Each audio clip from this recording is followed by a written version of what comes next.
శ్రీమాత్రే నమః శ్రీ మహాసరస్వత్యే నమః. భక్తి ఛానల్ ప్రేక్షకులకి స్వాగతం.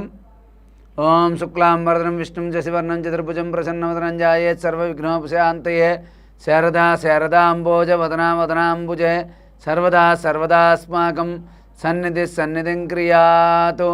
శ్రీమాత్రే నమః శ్రీ మహాసరస్వత్యే నమః. మనం ఈ రోజున నక్షత్ర బలం అనే అంశం మీద ఏ నక్షత్రం వారు ఏ దైవాన్ని ఆరాధించాలి, ఏ గ్రహాన్ని పూజించాలి, ఎటువంటి పరిహారం చేయాలి, ఏ క్షేత్రాన్ని సందర్శిస్తే వీళ్ళకి విశేషమైన ఫలితాలు కలుగుతాయి, అలాగే మీరు చేయవలసినటువంటి దానాలు, పూజలు, ఆరాధించవలసిన దైవం, మీరు పూజించవలసినటువంటి గ్రహాలు మొదలగు విషయాల గురించి మనం ఈ రోజున తెలుసుకుందాం. మనకి తెలుగులో ఉన్నవి 27 నక్షత్రాలు. 27 నక్షత్రాల్లో కూడా అశ్విని నక్షత్రం మొట్టమొదటి నక్షత్రం. ఈ నక్షత్రం వారు వ్యాపార రంగంలోనైనా ఏదైనా వాళ్ళు ఎంచుకున్న రంగంలో చాలా విజయవంతంగా ముందుకు వెళ్తారు. వీళ్ళకి ముందు చూపు, ఆలోచన శక్తి అనేది చాలా ఎక్కువగా ఉంటుంది. అలాగే ఈ యొక్క అశ్విని నక్షత్రం వారు నిరంతరం కూడా మహాగణపతిని ఆరాధించడం విశేషమైన ఫలితాన్ని కలగజేస్తుంది. అలాగే ఈ అశ్విని నక్షత్రం వారు మీ ఇంట్లో తప్పకుండా వినాయకుడి యొక్క చిన్న విగ్రహం కానీ ఫోటో కానీ తప్పకుండా పెట్టుకోండి. ప్రతినిత్యం ఆ వినాయకుడి దగ్గర ఆవునేతితో కానీ నువ్వుల నూనెతో కానీ దీపారాధన చేస్తూ ఉండండి. ప్రతి బుధవారం నాడు మీ ఇంట్లో ఉన్న వినాయకుడి దగ్గర గరికతో 16 సార్లు కనీసం ఓం గం గణపతయే నమః మంత్రంతో 16 సార్లు పూజ చేయండి. ఇలా చేయడం వల్ల మీ గణపతి యొక్క అనుగ్రహం కలుగుతుంది. మీకు ఎటువంటి ఆటంకాలు లేకుండా పనులన్నీ విజయవంతంగా ముందుకు వెళ్తాయి. అలాగే ఈ అశ్విని నక్షత్రం వారు గ్రహాలన్నింటిలో కూడా కేతు గ్రహాన్ని ఆరాధించాలి. శనివారం కానీ ఆదివారం కానీ నవగ్రహాలు ఉన్న చోటకు వెళ్ళి అక్కడ కేతు గ్రహం దగ్గర మిక్స్డ్ కలర్స్లో అంటే 4-5 రంగులు కలిసి ఉన్నటువంటి వస్త్రాన్ని అక్కడ పెట్టి ఉలవలు అని మనకు పూజా స్టోర్లోను కిరాణా షాపుల్లో దొరుకుతాయి. ఉలవలు కొద్దిగా అక్కడ పెట్టి ఓం కేతవే నమః అనుకుంటూ నమస్కారం చేసుకోండి.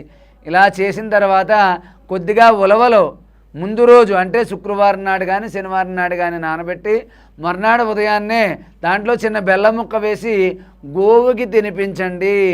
మీకు విశేషమైన ఫలితం అనేది తప్పకుండా కలుగుతుంది.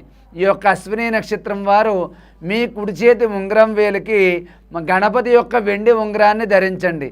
గణపతి యొక్క వెండి ఉంగరాన్ని ధరించండి. అదే చిన్నపిల్లలు ఎవరైనా ఉంటే వెండిది కానీ రాగిది కానీ గణపతి యొక్క ప్రతిమ ఎరుపు రంగు దారంలో కట్టి మెడలో వేసుకోండి. మీకు అంతా కూడా మంచే జరుగుతుంది.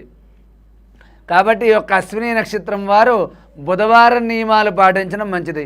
ప్రతి బుధవారం నాడు ఉదయం సాయంత్రం ఏదైనా దేవాలయానికి వెళ్ళి అక్కడ గణపతికి సంబంధించినటువంటి స్తోత్రాలు చదువుకోవడం, అక్కడ దగ్గరలో గణపతి ఆలయం ఉంటే గరిక పూజ చేయించుకోవడం అనేది తప్పకుండా మీరు చేయవలసినటువంటి పని.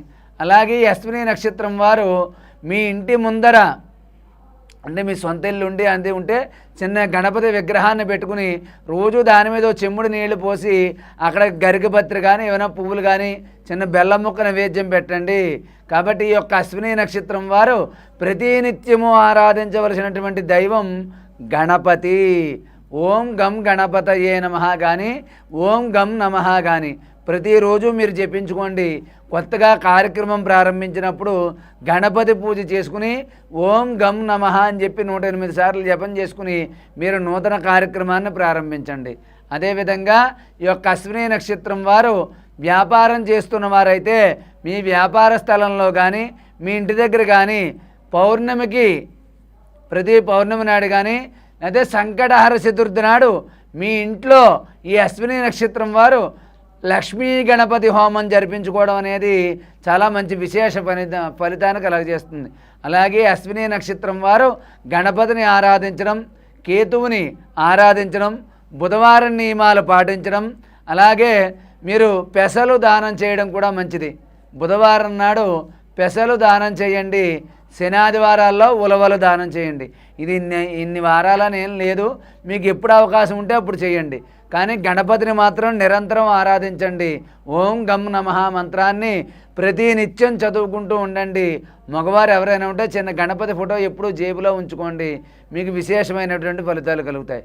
కాబట్టి ఇంకా ఏమైనా ఈ నక్షత్రం వారికి సందేహాలున్నా సమస్యలున్నా కూడా కింద కామెంట్ రూపంలో తెలియజేయండి, మీకు వెంటనే పరిష్కారం అనేది లభిస్తుంది. మరిన్ని పూర్తి వివరాల కోసం కింద కనిపించే నెంబర్కి ఫోన్ చేసి మీ అశ్విని నక్షత్రం ప్రస్తుతం జరుగుతున్న దశ ఏమిటి, మీరు ఈ గణపతి హోమంతో పాటు ఎటువంటి పరిహారాలు చేసుకోవాలనే విషయాలు మీకు తప్పకుండా తెలియజేయబడతాయి. కాబట్టి ఈ యొక్క అశ్విని నక్షత్రం వారు గణపతిని ఆరాధించండి, కేతువుని ఆరాధించండి, ఉలవలు దానం చేయండి, మీకంతా కూడా మంచిగా జరుగుతుంది. సర్వే జనా సుఖినో భవంతు. స్వస్తి.